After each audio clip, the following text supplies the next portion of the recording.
కాంగ్రెస్ ప్రభుత్వం అధికారంలోకి వచ్చి 2 ఏళ్లు దాటినా రేవంత్ రెడ్డి పాలనలో అభివృద్ధి జరగలేదంటూ నగరికల్ మాజీ ఎమ్మెల్యే చిరుమర్తి లింగయ్య విమర్శించారు. నల్గొండ బీఆర్ఎస్ కార్యాలయంలో మీడియాతో మాట్లాడుతూ లింగయ్య తీవ్ర విమర్శలు చేశారు. సొంత పార్టీ నాయకులకే ఇబ్బందులు కలిగించేలా రేవంత్ రెడ్డి పాలన కొనసాగుతుందని ఎద్దేవా చేశారు. డైవర్షన్ పాలిటిక్స్ చేస్తూ కేసులు, విచారణల పేరుతో ప్రతిపక్ష నాయకులకు ఇబ్బందులకు గురి చేస్తున్నారని చిరుమర్తి లింగయ్య ఆగ్రహం వ్యక్తం చేశారు. మార్పు వచ్చినట్టు కనబడట్లేదు.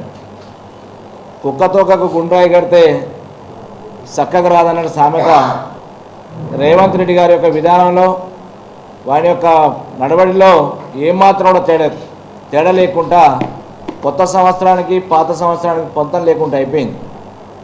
కానీ ఆయన తోటి ఏం ఆశించినా మనకేం మేలు జరగదు, 2 మంచి మాటలు చెప్పడు, 2 మంచి పనులు చేయడం అనేది స్పష్టంగా తేలిపోయింది. మొన్న ఖమ్మం మీటింగ్లో మాట్లాడిన తీరు చూస్తే కాంగ్రెస్ పార్టీ మొదటి కూడా కాంగ్రెస్ పార్టీ జెండా మోసిన నాయకులకు కానీ కార్యకర్తలకు కానీ ఎందుకు అనవసరం తీసుకొచ్చింది మీద పెట్టుకొని గుడ్డిబండలాగా తయారు చేసుకునే పరిస్థితికి వచ్చింది. చాలా కొన్ని యూట్యూబ్ ఛానళ్ళు, కొన్ని పత్రికలలో కొన్ని అక్కడక్కడ చంద్రబాబు నాయుడికి రేవంత్ రెడ్డికి సంబంధాలు ఉన్నాయనేది సోషల్ మీడియా ద్వారా ప్రచారం అవుతుంటే మనం చూస్తున్నాం. నిజమో అబద్ధం అనుకునేది.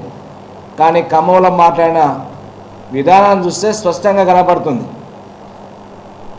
రాత్రి పూటనేమో మోడీ, చంద్రబాబు, పొద్దునేమో తెలంగాణ ప్రజలు, వ్యాపారవేత్తలు, కానీ పరిపాలనలో మాత్రం